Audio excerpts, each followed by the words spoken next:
Hello, Bashar. My name is Evaldus from Lithuania.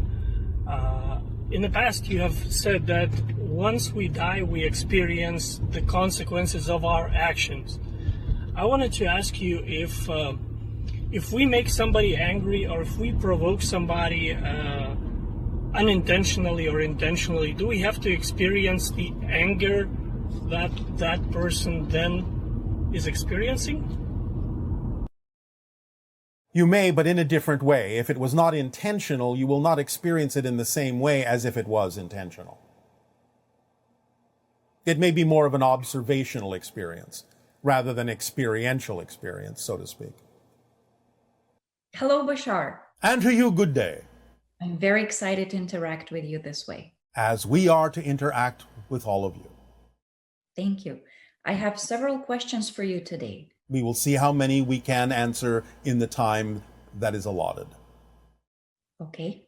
My first question is using hypnotherapy, Yes. specifically QHHT method.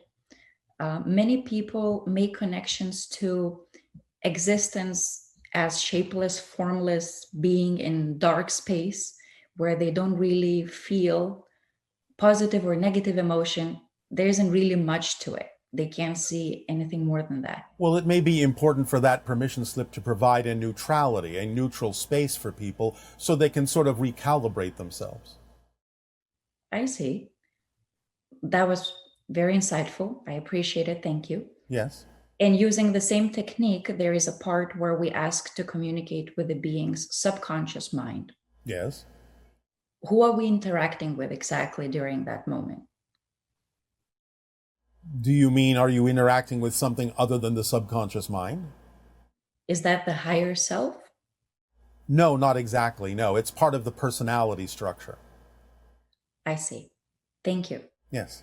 My other question is during my own regression, I made a connection to an event that seemed to take place, what looked like a desert, where I saw a white tent, debris of a craft, and perhaps an ET being that was there. Yes. I felt feelings of sadness because of the disregard of the humans for the being and just interested in the technology and the craft.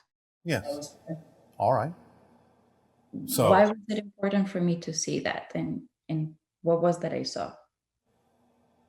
well, you saw a symbolic presentation of the idea, as you said yourself, of the lack of understanding and the lack of connection and the lack of empathy that many humans experience when they understand or think about the idea of connecting to other levels of consciousness, including extraterrestrial ones.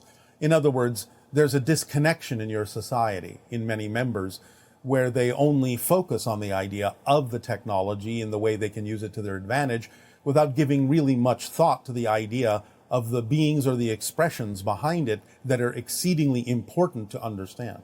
Because that's what really allows the technology to be used in the most beneficial way for all concerned, is having that empathetic connection.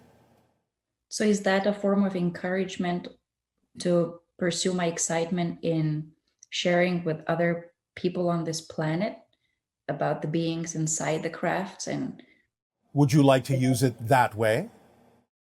Yes. Well, then there you go. Thank you for that one.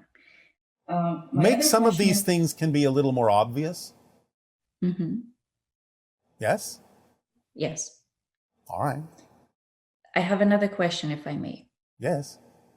I really enjoyed the exercise of the cutouts of the prints of the hybrid and a gray being, placing it on my window and reading the message of that you delivered, Bashar sent me. I had a lot of fun with it. And after a few days of exercising it, I had a dream where I saw some short, white ET beings coming towards my front door, them being very excited and saying, she has the cutouts on the window. She's expecting us. Let's go. All right. And as I heard them say that, I felt a tightening in my chest. I guess it was unexpected. And as soon as I felt that discomfort, the dream immediately stopped. Yes, but nevertheless, congratulations. You made some degree of progress of changing your vibration to be a little bit more compatible to those kinds of beings. So we would simply encourage you to keep practicing. Can you tell me what those beings were? Well, they were a form of hybrid presentation, but only so much that you could handle up to a certain point. Nevertheless, it's progress. Understood. Thank you. Yes. And one last question.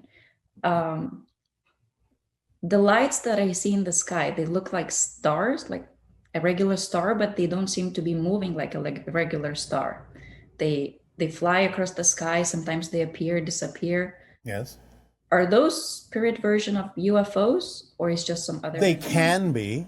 They can be other phenomena as well. But the idea is that they can be. But we can't be more specific than that unless you have a specific incident. I do. It was on July 24th, 6 o'clock in the morning. I was urged to go on my porch, where I observed a light in the sky, moving across the sky, kind of fast. And then another one appearing and disappearing, appearing and disappearing, that caught my attention. All right. Then, yes, you were being signaled. Perfect. That was all. Thank you so much, Bashar. We thank you. Good day. Good day. Hello, Bashar. So I'm seeing patterns of there being a lot of people who are wanting more freedom and then a lot of people who are wanting more control these days in current events. And it seems honestly like many people's freedoms are being encroached upon and human rights are, in a sense, it seems like they're being attacked. And I know the country I'm in, because of the government regulations, there are potentially millions of people going into poverty and even starving. So it's really scary. And there's an increase in military control, increase in rules and regulations, suppressions of our freedom. So I'm wondering from your perspective, what is going on here and how can we step into the ideal timeline for ourselves individually when there is so much suppression going on? Thanks so much, Bashar. By taking the actions to teach people that that is a lack of power rather than the idea of the expression of power. You have to act. You are your governments. Do something about it. Be positive, be proactive. Allow yourselves to express the truth of your being and your true freedoms. Teach them how the idea of tightening control is actually losing it. Teach them the paradox of the way that they are doing things. There are times when you can assess the situation as appropriate or inappropriate. It's all about the way you go about it. If you follow your excitement, if you follow the flow of your truth, you will find that it will usually, not always, but usually also synchronistically take you to a circumstance or put you in a different situation where the expression of your truth will not be detrimental to the idea of continuing to express your truth. The idea of speaking out in a certain way, even though it might be your truth, and then finding that you are not able to continue that is usually the result of a fear that is mingled with the truth, not the truth itself in its holistic expression. Because synchronicity will take you where you need to be to allow you to continue to express your truth if it is not, shall we say, contaminated with the idea of fear-based beliefs. Hi, Bashar. And to you, good day. It's an honor to be able to connect with you today. It is our passion and our pleasure to connect with you as well. Thank you. My question is about your teaching on 7 neutral needs. Yes. In our world, some people say that touch is also a need and that infants require touch. Is that that is the need that falls under the auspices of the need of connection and relationship. Yes. So does that continue to be a need into adult life? It can, yes. It doesn't have to be, but it can. Okay. If somebody doesn't experience touch right after they're born in those developmental years, does that affect their need for touch later in life? It can. But again, it depends on the reason for having created that particular path. Okay. So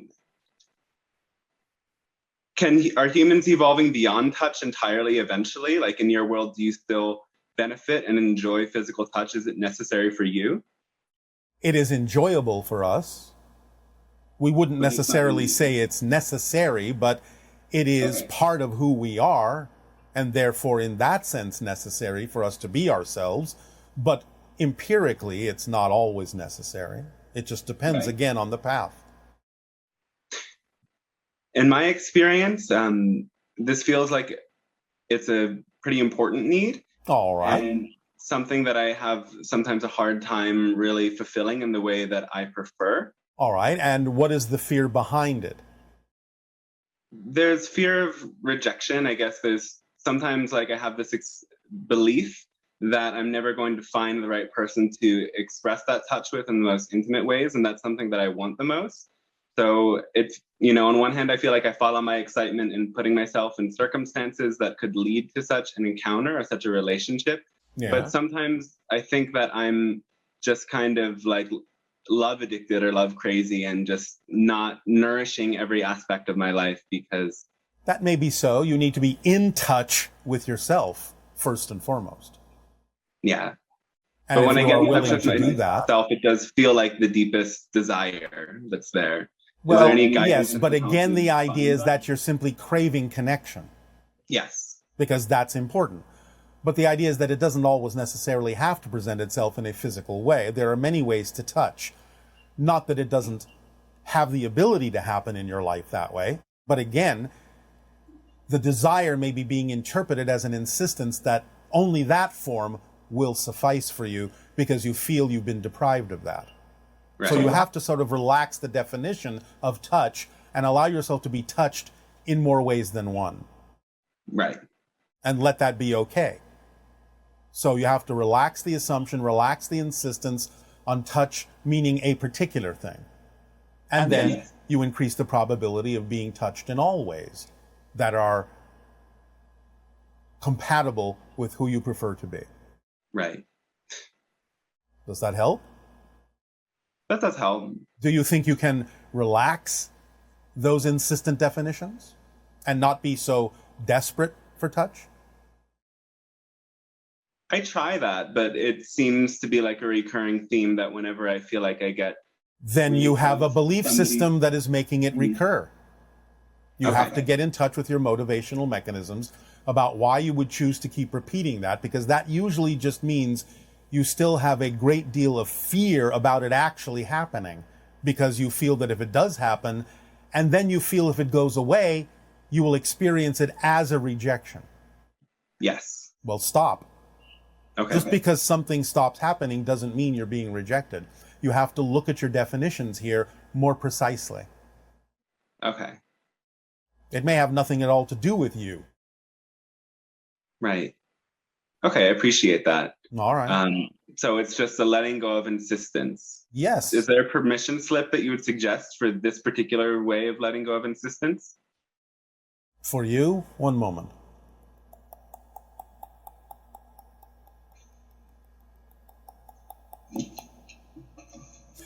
Do you have a cohabiting animal? I do not. Get one. Okay. What are you attracted to? Traveling. I'm normally traveling. I've been traveling for 9 years. It seems a bit challenging, but I am intending to settle down more. Am I in a place that's really right for me to settle down at this point? Because it feels like that. Well, if it feels like that, then why don't you see if it's right for you? You can always change, Okay. But the idea of getting a cohabiting animal may help you understand what the next step is you need to take, not only with regard to your traveling, as you say, but also simply with regard to getting used to a different form of touch from a being that you don't necessarily expect the same things from. Right. So you can practice with that. The being will reflect to you what it needs to reflect to you. Now, is there a certain kind of animal that you're attracted to? Cats. All right. And remember, of course, even if you do travel while having a cat live with you, you can make a connection with someone who can possibly help you take care of the cat while you're gone, yes? Yes. All right. That's not an issue for you, is it? I just got to this new place and my guide said that I should settle here and this is home for me, but my guides have kind of messed with my head before, I think. Your guides never mess with your head. You're messing with your head. I'm messing with my head. Okay. Yes, of course. They would never do that to you. Yeah. But they will give you the challenges that put you in touch with the way you are messing with your own head. Okay. So, we would say, for now, perhaps, explore the idea of getting a cat. You can go to places where you can interact with cats and see if something feels right to you. The cat that you need will come to you. Great. All right? Thank you. So I have a question as well about the practice of circumcision in this country and around the world, male circumcision, and what effect does this have on the development of the brain? And, you know, I feel there's some trauma from this. There's some like lingering. There can be, but it depends on the person and it depends on the path. We cannot overgeneralize this. You have to take it on a case-by-case basis. Yes, physiologically, we understand that it may cause physical trauma in the child. So we will leave you with that idea, but you still have to explore it on a case-by-case basis. And if you're concerned about the idea of yourself, then the idea simply is get in touch with the fears you have, again, about the concept of intimacy, and allow yourself to start with the idea of learning touch by dealing with the animal cohabitant. Yes. It'll be a soft way to start. You'll ease into an exploration that you'll be more comfortable with if you have a cat companion to explore these things with energetically. Okay. All right? Will that do? Or is there something else? If it's possible. One.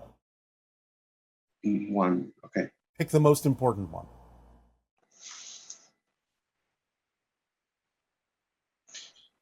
I guess, are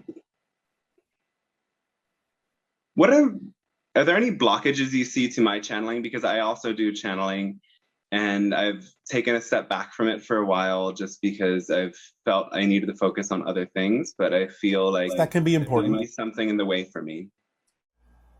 The only thing so-called in the way is, in a sense, what we've been discussing. Because you need to come to terms with reinforcing your own identity. Because if you proceed with the idea of the channeling, it's going to grow and it's going to get stronger. And the idea is that you, in what you're dealing with now, may have a belief that says you can't handle that strong of a touch, because that's a type of touching too. So yes, I strengthen your own identity. I can't handle the visibility and the exposure and the connection with so many kinds of people. Yes. So strengthen your own identity, and then you'll be able to deal with all of that with ease. Sometimes it feels like aspects of my identity offend or trigger people when I really own them. So I've had some resistance in being fully authentic. Well, I feel again, sometimes wouldn't. That's still connected to what we're talking about. You're rejecting portions of your own being. Yes. Well, stop doing that. Okay. Become more holistic. Be okay with yourself in all aspects, no matter what you're going through. Allow yourself to love yourself and appreciate yourself for who you truly are. And all of these things will be interconnected, will start to resolve themselves. Thank you very much. Hello. And good day to you. Okay. So my first question is, what do Earth humans of this time most misunderstand about karma? That it is not a punishment. It is an opportunity to rebalance yourself. And as soon as you make a decision to realize that you may have been out of balance in the way that you would prefer to be, and you make a decision to balance yourself, there is no karma. It is simply the recognition that you are out of balance, and it is the decision to rebalance yourself that erases anything that has to do with that concept. Fantastic. Thank you. Do you have any information, clarification, or guidance to share on what we call walk-in souls or multiple souls that inhabit the same body at different times? Or it is not a different soul. It is more of the same soul, which of course will change the personality, which is why it makes people on your planet think it's a different soul, because now they're dealing with a very different person. But it's the same soul in a more expanded presentation. Okay, fantastic. Is there any guidance you can give on to help those people kind of go through that transition phase? Follow the formula. Is there any aspect of your teachings that you feel has been misunderstood by many receiving it? Several. Where would you like me to start? Wherever you feel. One of the ones that is the most prominent is a lack of understanding of the precision required to really allow the formula to work with them, because many people will lock onto the idea and get very excited about acting on their passion, and they will completely ignore or dismiss or forget about the idea of all the other aspects, or have a very limited understanding of the other aspects, such as no assumption, no insistence, to the best you can, taking it as far as you can till you can take it no further, and the idea of remaining in a positive state no matter what happens. So many people will click onto the first one and go a little bit soft on the remaining attributes of the formula. Oh, I love that. Thank you very much. Yes. What is the most powerful action we can take right now to accept the higher frequencies that many of us have been feeling inundating us over the past number of months? Any action in the direction of your true passion. Because remember, the language of physical reality is physical action, not words. So if you are passionate or excited about something, even just a little bit more than any other choice, taking a physical action to the best you can in that direction is the next step on your path. Remember, your higher mind is communicating with you in energy, and your body translates that energy as passion. So when you take action on it, you're actually answering the higher mind, saying, yes, I heard you. And therefore it can send you more opportunities to take action on your passion. If you're not acting on your passion, it's not going to send you more opportunities. Why should it when you're not even acting on what it's already sent you? That's the most powerful thing you can do, is pay attention to what you are passionate about. Take whatever action you can take without assuming that the form in which the passion came is the thing that actually has to come to fruition, because you have no idea why it actually came in the form that it did. Just do your best to see if that's the form that needs to come to fruition, but never assume or insist that it must, because sometimes your passion will come to you in a form that will just get you to move so that you can wind up and be where you need to be, so that what really needs to happen can happen more easily. Fantastic, thank you. Is there any action hybrid children would benefit from their biological relatives taking? Well, certainly by communicating with them as best you can, whether in physical reality or in the dream state, loving them, sending them that kind of energy. And again, as always, following the formula, because that will allow your life to unfold in an automatic way that will more likely increase the probability of interacting with them in the future. Thank you. And remember, when you act on your passion, you raise your frequency and you make yourself a better receiver of higher frequency information and energy. And therefore, by acting on your passion, you become a better antenna to know when they are actually sending you information, either through your consciousness or through synchronicity. You'll recognize when it's a message from them. Is there anything you feel would be helpful to share with me personally that I've not already asked about? Yes. Don't ask if you're missing something.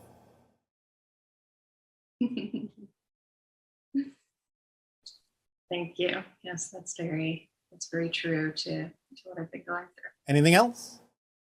Nope, that's it. Thank you so much. All right. We thank you for your interaction. Good day. Part 2 of my question is about the parallel realities, and I'm a little confused. I understand that every time we change our entire past and future. But when people make predictions, or like when you say that in 2030 we'll have open contact, or whatever the exact date was, I don't remember, how can there be a mass consensus or a collective conscious or collective reality if we're changing all the time? Like, who is that collective consciousness for? Like, if I hear you in this moment telling me 2030 or telling us 2030, but I make a change, am I even on that like reality anymore. I hope my question is clear, but I just don't understand, because I just watched the video on the parallel timelines, and if there's infinite timelines for us to be on in any given moment, how can there be a collective timeline that everyone creates, or that in 2030 we can have open contact? Like, I don't really understand that. And yeah, and just with myself personally, yeah, I'll leave it at that. Okay, thank you so much, and good day. Bye. Because you agree to go as a group towards certain reality experiences. You simply navigate with your friends toward them so that you can experience a particular reality even as a group. So just because there are all these probabilities doesn't mean you're not making group choices as well as individual ones. Bashar, good day. Good to see you. All right. Excellent, Bashar. Great to see you once again. It's been a while. So exciting. All right. I have some questions about the socioeconomic environment and transition of our system that is kind of a volatile expression of fear and greed in humanity, and how that relates to contact. Because to say, if a mass sighting were to occur, the stock market would probably crash, and a lot of commerce would probably be halted to some extent. Yes, well, that's exciting too. Yes, it is. And but how would you guys see that to not cause a psychotic shock of everyone, making the stock market crash? Stair-step transitions into a better format, a stabilization, maybe best for everyone, because I see it as an archaic system that has served us up until now. Yeah. And you have hinted many times at the evolution of our socioeconomic system to be more conducive of maybe that reality where it does support stabilization of contact that doesn't totally impact, us in a more harsh way than that needs to be. Yes. Well, first of all, you're talking as if you only live on one version of Earth. Yes. Remember, there are multiple versions that exist simultaneously, and based on the actions you take and the vibration that you stay in, you navigate yourself to the version that's more representative and reflective of what you prefer. So the idea is that there may be stock market crashes and so on and so forth, but it depends on what you do with them that determines how you navigate to the version of Earth that works for you. Remember also that you are in the splitting prism. So it doesn't necessarily mean that you have to experience the shift that way if you're in a different reality. Those that choose to remain in a more negative reality may still experience it that way, or they may not experience the idea of contact or UFOs at all. So you're actually really talking about a multitude of probability Earths, and it's not just one planet that we can give you a one planet answer for. Got it. Well, that's really cool. So whatever dominant vibration what I put off is most likely what I get in terms of my own thinking of what I invest in. Yes. And the idea of being a living example of what might be probably a better way, a more positive way to experience transformations and shifts can give people that are not thinking that way an opportunity to think that way by seeing the example in others like yourself. But again, all you can do is give them the probable ways that they could choose, but they don't have to. And whatever they do choose is none of your business. Awesome. Because you don't know what their path is. Yes. They may need to go through a crash in order to learn something valuable for their path. So don't necessarily deny them the opportunity to choose that, but you can help them understand there may be other choices if they so desire to match the frequency. Excellent. Thank you so much, Bashar. That really helps. All right. And so as far as because of that stabilization of trust and knowing and that pure connectivity of really believing and knowing what you're really investing in, because a lot of investment, people don't know what they're investing in. They don't really believe. It's totally speculative. But when you invest in yourself, in your knowing, that feels like a much more conducive, full connectivity. Well, this is why we say ultimately your so-called economic system will actually be based on people and their abilities, not on the idea of a arbitrary symbol. Yes, absolutely. And as far as that arbitrary symbol, I just had a curious question. What form did the currency system take place in Atlantean times. Was that gold? Some of it was, yes. There were other forms as well, different kinds of gems, as you say. Okay. But sometimes there was a lot of trading going on as well. Quite a lot. Understood. And was the first idea of currency given to us maybe by the Anunnaki? No. Okay. Not really. So that came later on of our own devices. Yes. Okay. And I have a quick question. I love to meditate upon higher dimensional consciousness, as I'm sure everyone does here. And some things you've said about thinking about the fifth dimension and expanding our imagination and our senses to that is to think of everything as inside out. Yes. You've also said that when you raise in frequency and you raise in the idea of dimensionality, you experience the previous dimension you were the previous dimension you previously existed in. You see that. Yes. And so merging these two ideas, this is coming to I see that, and I've experienced that for myself on, personally, DMT experiences of that pop and that transition of maybe my pineal gland flipping to some extent, of going inside out. Yes. And so I know we have those experiences maybe in the transition of fourth density, but as we get closer to fifth dimensionality, those are happening simultaneously all the time, breaking down. Yes, but do remember, you're not going to transition to the fifth dimension until you become a spirit. Yes. You can use energy from that fifth density, fifth dimensional reality, to upgrade yourself to fourth density physical reality, and even get as far as we have in becoming, in a sense, quasi-physical. You can use it that way, but you're not going to be fifth dimensional unless you're actually non-physical. Understood. So it's representative of much more malleability of space and time as the idea of spirit. Yes. And that's how you can apply the fifth density energy to the fourth density physical reality. Got it. And this is, it seems like as you deepen into these understandings of higher dimensionality, you gain more insight to the reality of the five laws. Yes, of course. Where maybe in the third density reality, they're not as apparent, but the laws get more and more apparent. This just goes hand in hand with the physics that we've shared with all of you. You cannot experience what you're not the vibration of. When you raise your vibration, the idea of the recognition of the structure of existence becomes more obvious.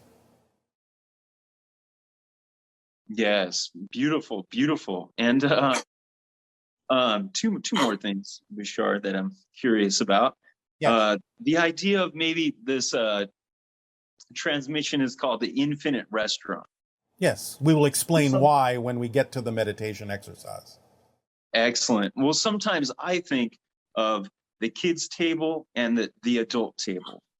And there's certain things we have to do to learn manners and appropriateness to sit at the adult table. Yes. And maybe so we can have, the flaming skillet or whatever of fajitas, and that we don't burn ourselves. Yes. And so I see that transition as transitioning to be able to sit at higher tables with higher entities such as yourselves. But there's a degree of manners, morality, and ethics that need to be instilled in humanity to gain that level of maturity to be even invited to the adult table. Yes. Yeah. But that again goes hand in hand with following the formula. Because as you raise your vibration, you begin to understand what is appropriately matching the vibration of those at the higher table, so to speak. Yes. Wonderful. Wonderful. For me, Bashar, this past year, I got really deep into economics and the stock market to the point where I segmented myself a little bit too much in that focus and made that a little too much power of symbol of abundance. Oh, all right. Myself. Did you have fun going through that adventure then? I really did. It gave me so much polarity to expand from and to so much more maturity. And I'm so grateful that I went through that. All right. And like you were saying, allow other people to go through that as well. Yes. For their own experience, then guide them to balance are Yes. symbols of abundance. Well, in the future, we would simply suggest that you put stock in yourself. Beautiful, beautiful. And so with that, that feels like the imbalance of the symbol of abundance of the market might have led into realities such as the grays. Am I wrong? Like Such as what? Such as, not necessarily looking at the organic, conducive nature of things, but using materials from the earth and just for their own devices and profit, and just going purely into kind of using and not giving back to reality in an extent. Because what I've noticed in the market is people that are too segmented in a particular way, where it's making them really disassociated from an organic lifestyle. There always has to be an equal exchange. That's the first principle.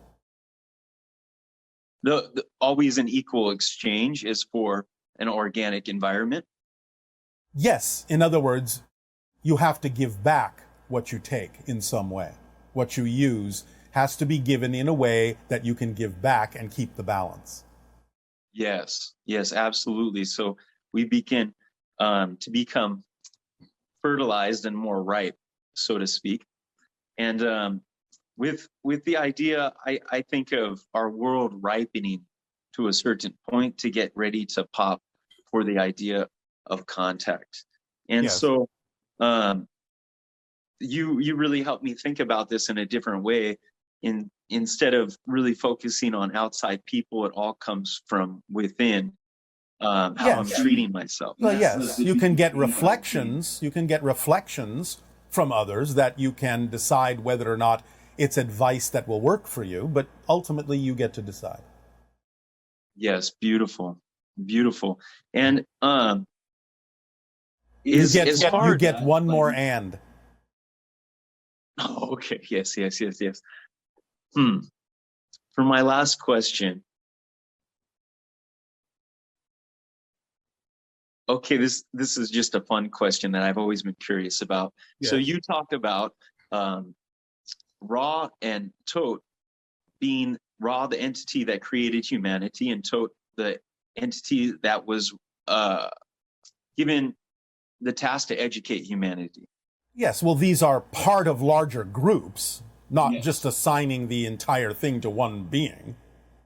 Understood. But these are not, because that goes hand in hand with the idea of Enki and Enlil, but these are not the similar beings at all. Do Enki and Enlil also represent multiple factions?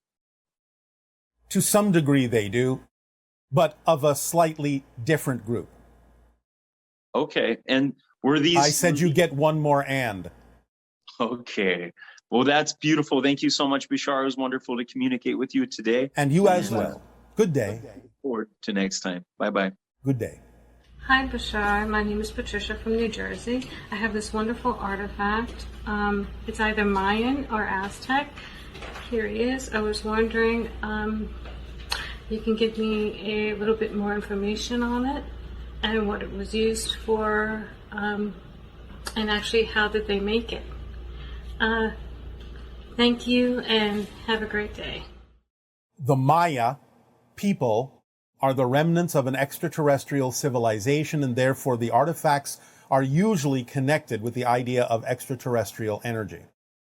The Aztec civilization, in a sense, is an offshoot remnant of the Atlantean civilization, and therefore will usually be directed toward the idea of creation and destruction as a cycle of experience on your planet. Hello, how are you? Perfect, and you? I am doing well, and actually I woke up in a very comedic and humorous energy today. Oh, all right. Good for you. Thank you. And actually, to start off with my questions, I'd like for you to share anything about comedy and humor that comes to you to share with us right now. Humor is used very effectively to shift a person's expectations, and so that they will drop them and get surprised. The element of surprise. I love it. Thank you so much. Yes. In considering the title Infinite Restaurant. Yes. And in having conversations with a friend of mine about a recent experience, the following came to me that I'd like to share with you. Yes. Existence is like a buffet. All of the options are available, but that doesn't mean we need to consume them, nor are they all relevant for us. Correct. We can choose what we need on our plate in this lifetime, and in another lifetime, should we choose, we come back and make different selections in alignment with our path of exploration. Yes, but you don't come back. Reincarnation, in a sense, can be an experience, but it's not mechanically what actually happens because everything exists at the same time. Yes, thank you for that reminder. On the topic of shifting and refining our food or dietary choices, yes, I'm curious about your perspective on emotional eating. I find that a lot of people speak about stress eating or not eating. yes. But is there something we're not addressing in its fullness that you encourage us to do so that we move higher to transform our negative beliefs? Well, of course. The idea of stress eating, in a sense, is no different than any addiction. You are attempting to fill an emptiness within you, a hole within you that cannot be filled that way. So you are looking for an outside solution instead of an interior solution of valuing yourself and appreciating yourself and understanding how to allow life to work to your advantage. So once you understand these things and can fulfill yourself in that way, there will be no more emptiness. You will feel connected. You will feel fulfilled. The stress will disappear. So then would you say that in the form of stress eating that exhibits itself as someone maybe not eating when they're stressed out, that is they're imagining that whatever energies whatever energies they're experiencing, that they have the ability to choose to not take in those energies into themselves? It depends on the person. It depends on the path. You have to sort of, again, take it on a case-by-case basis because there can be different reasons for doing it that way. But again, along the lines we were discussing, the idea is that if they do experience a stress because of an emptiness, because of something that feels unfulfilled, the symbol of taking food in may be contrary to the devaluing of their own being. Because to take food in for them might be, I will support this, and I will not want to support this, so I will not support it through the outside action of eating, because it's not worth supporting, I'm not worth it, or many other reasons they may come up with for not valuing themselves in that way. Wow, it's really powerful. Thank you. Yes. I'd like to hear your perspective about the energy of the rainbow and the particular messages it is providing us at this time that may be different than it has in other times. Well, for you at this time, in general, as a symbol for humanity, it represents ascension itself, that you are transitioning from a lower state to a higher state.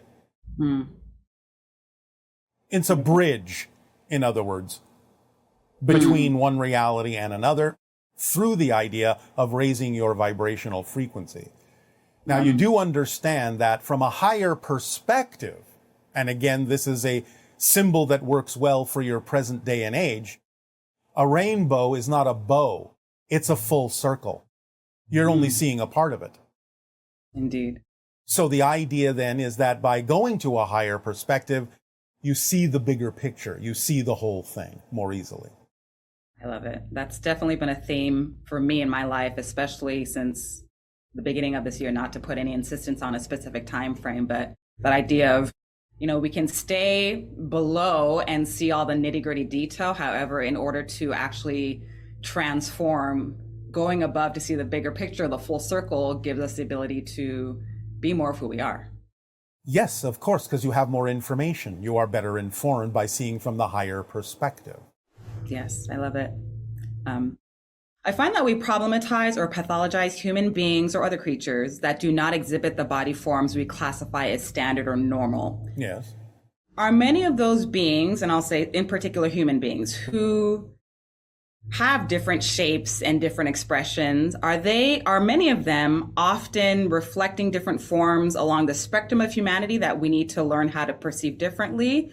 Or are they also displaying to us that we have connections to other civilizations, extraterrestrials, and so forth? It's not an or, it's an and there's more to it even than that. Because each one has a reason for the shape that they have chosen to experience that could contain many different lessons and experiences, not only for them, but those that interact with them. So it's an and again, you have to take it on a case-by-case basis. Okay. If there isn't in general, what we call albinism. So for those who are albinos, so this is along the, similar thought as the last question. Yes. I've thought about what they reflect to us, and I'd like to know from your perspective what in general those individuals are sharing with us. Even the generalities can have vast differences. So it depends on the generality that gets chosen. From our perspective, because of our nature, the generality that we will choose, which is not the only one, is to get you used to the hybrids. Because many of them are that pale. And is it the same thing with vitiligo? It's a little bit different. It's more about the idea of the union between two things, between humanity and something that is in your mind not exactly you, but will become you. It is the blending of humanity with the hybrids into the sixth hybrid race. The change and transformation that, again, can be expressed in many different levels for many different reasons, but it generally represents the idea of transition or transformation in the most general way. And the revealing of that blending, the revealing of that change, so that humanity can respond or react to it however they will. What is the energetic and or symbolic function of melanin? Well, the energetic function in some sense is to protect you from the rays of the sun that are harsher to your environment. Yes.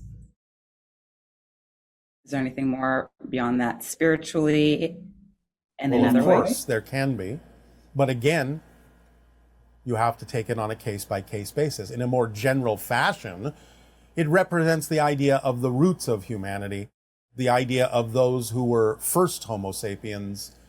So it can represent the idea of a beginning of humanity, a grounding, and a connection to nature. Beautiful. Does your civilization use permission slips, or do you operate from the full understanding that you are the ultimate permission slip? Well, both when it suits us. In other words, in a sense, though we understand the idea that we are always the ultimate permission slip, we can sometimes use permission slips in a variety of ways for enjoyment, for the idea of serving a certain purpose. For example, in a sense, interacting with all of you in the way that we do is a kind of permission slip.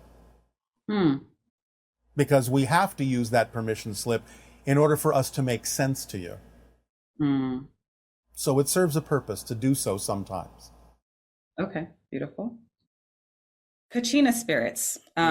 So are they similar to, from your perspective, your understanding of what in the Yoruba tradition and culture, and the Yoruba are specific tribe in West Africa, we have in our indigenous practice a term called irumole, which are beings of light. They're interdimensional, come from different places. Some people confuse them with orisha, but the orisha are more like elevated human beings. So I would say the irumole are more energetic, and we call them deities, but they're energies that manifest in different elements of nature, archetypes, and so forth.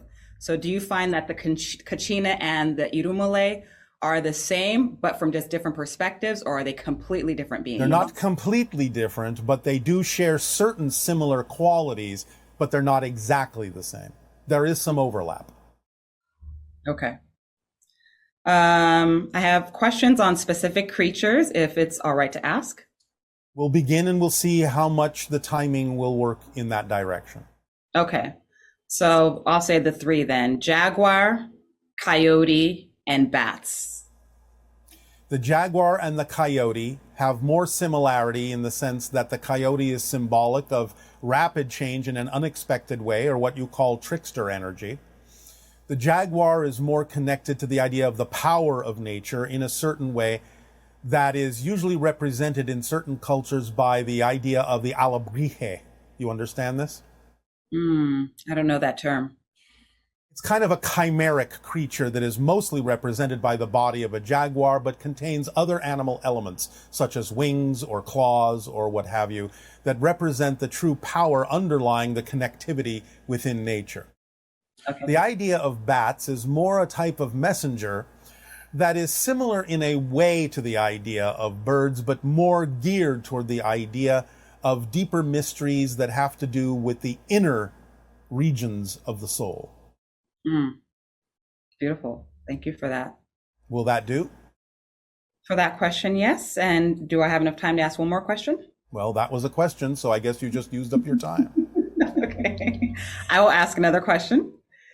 Sound healing, or sound in general. Yes. For any individuals who work primarily through sound, or as musicians or whatever other profession we choose, are we connecting to specific civilizations or dimensions, or multitudes of them? It depends. Yes, you can. All of the above. Thank you.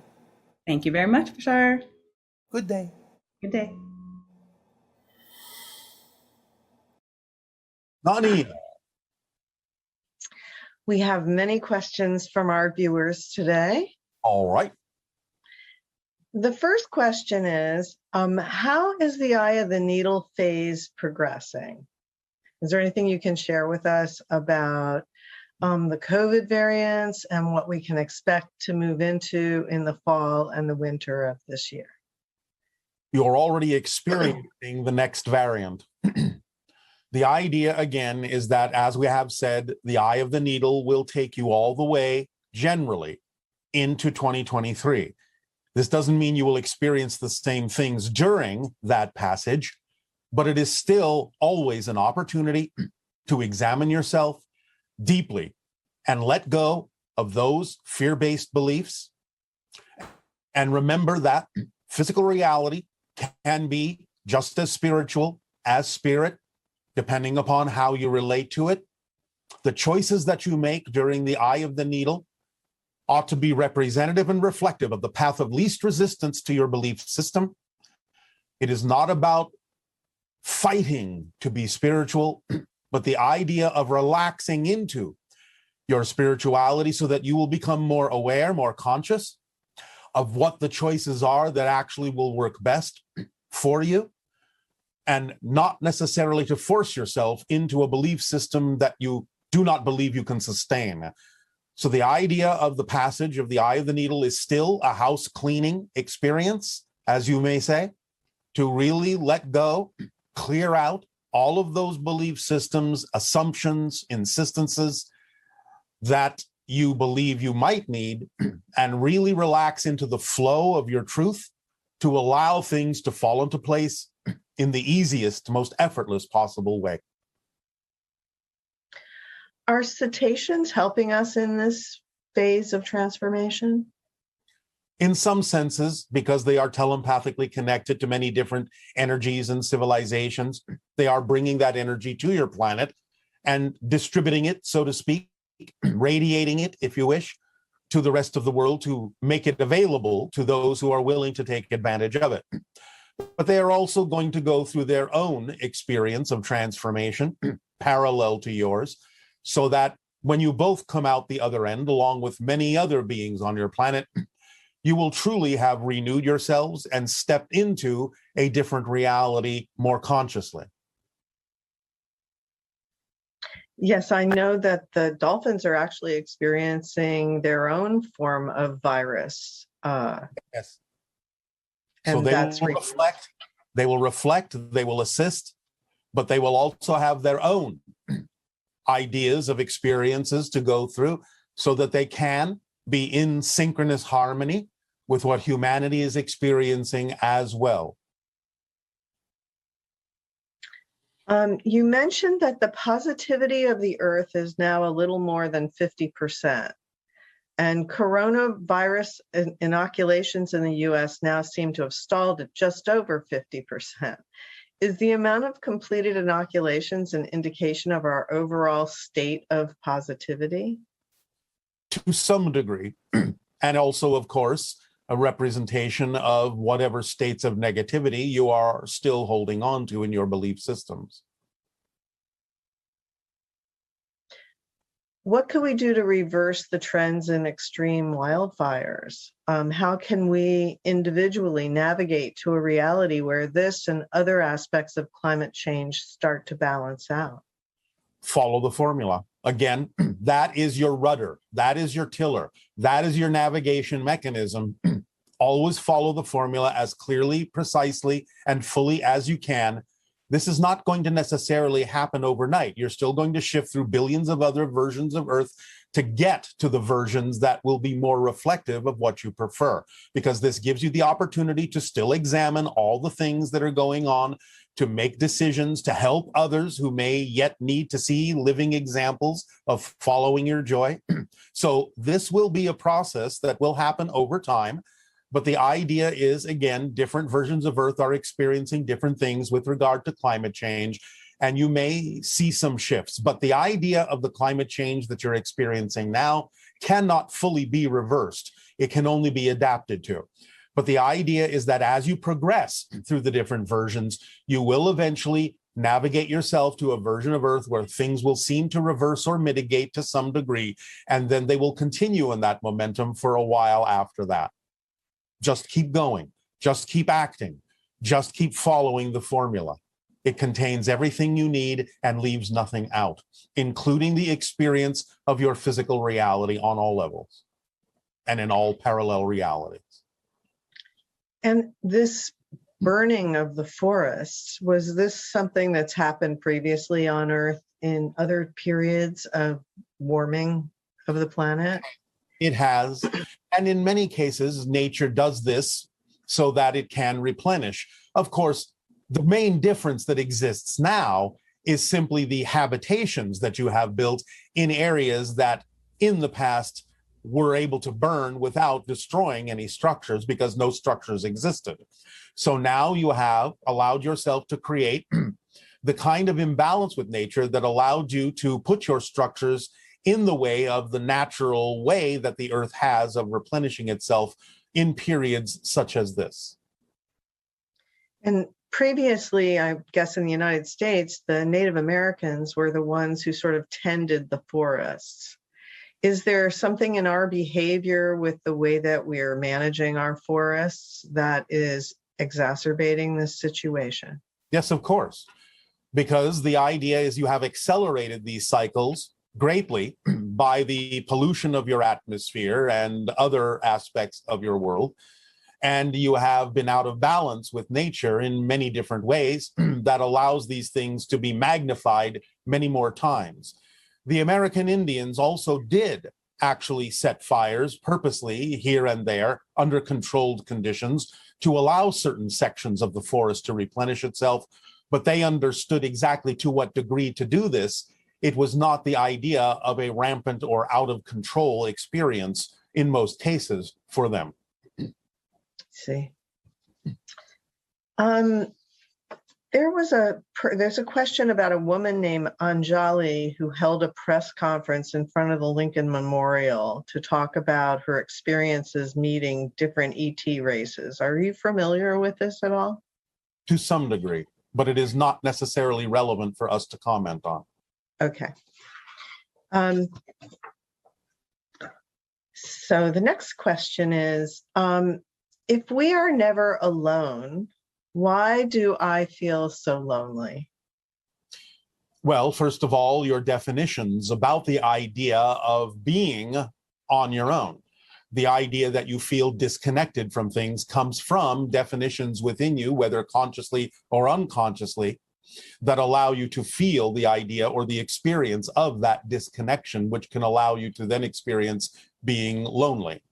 So the idea is to get in touch with your belief systems, to understand you're always connected. Now, this doesn't mean you will always be aware of the connections, and you have to be okay with that, because in many cases, you have to go through whatever processes are necessary for you to learn as an individual. But just because you are learning these things as an individual and don't necessarily sense the presence of others all the time, or even most of the time, doesn't mean they're not there to help you. Please do understand that it doesn't mean that when you have help, you're going to hear that help or perceive that help in necessarily any gigantic way or obvious way, because the idea is that your guides are allowing you to learn how to be your own best guide. So they will guide you with subtlety. They will guide you with whispers. They will guide you with synchronicity and suggestions that you may even think are your own, in your own thoughts, in your own mind. So you are never really alone, but the idea is that you're always given the privacy and the independence to function as your own best guide. So just know you're not alone, but let it be okay for you to not always sense the presence of others, because that might interfere with your ability to strengthen your own self and get in touch with your own powers to create the reality that you truly prefer. I remember one time you talked about the idea of the word alone and how it actually also represents the idea of all one. Yes. So again, it's about definitions, it's about perspective, and it's about understanding how to use those definitions to create the atmosphere and the environment in which you can thrive while not necessarily being held by the hand constantly. So the idea, you could always ask yourself, am I thinking of myself as being alone, or am I remembering that we're all one? Yes, and also, again, many people on your planet may experience the concept of loneliness because, again, they have insistences on how things should happen in their life, and when they don't see it, they give it a negative definition. They may insist on the idea of having certain kinds or attracting certain kinds of relationships, and when they don't see them, they feel that they have been abandoned. But all these things come from belief systems within you that you really need to get in touch with, really need to let go of, so that you can change what you feel. Because remember, all feelings stem from something you define and believe to be true. There's no such thing as a feeling existing in a vacuum. It has to come from something you believe in to begin with. So get honest, get deep, get transparent in your self-examination, and truly let go of those fear-based beliefs and insistences that you may not even know you're holding on to, but which are the only things that can create the experience that you're describing as loneliness. You think you're missing something in your belief system. What's the difference between like being your true vibration and people who are popular or charismatic? Is there a relationship between that and individuals who may not be quite that way and often feel alone because they're lonely because they're not attracting lots of friends? All right. Well, again, there's insistence in that definition, and you've kind of mixed several definitions in there into one thing. You don't have to necessarily attract a lot of people to be on your true vibration. In fact, there are some people who don't attract people at all because their true vibration is to experience and examine and investigate things more on their own than with others. But the idea is that what you're referring to as charisma is just a particular kind of experience that goes with some people being in their true vibration. And not always do people have to be in their true vibration to attract others into their lives in great quantities. It depends on what lessons they have to learn by the reflections that others may bring into their reality with them. So the idea or the measure of being in your true vibration is not necessarily represented by the idea of popularity or charisma. It's really just what is correct and relevant for you to experience that allows you to become more of your true self. And remember, some people will experience the idea of attracting many people, sometimes even to, shall we say, disguise things within themselves that they don't want to look at by distracting themselves, by surrounding themselves with a lot of people, so that they don't have to pay attention to the things they don't want to look at within themselves. So you can't always tell, just because they may be attracting a lot of people, whether they're doing that for a positive or a negative reason.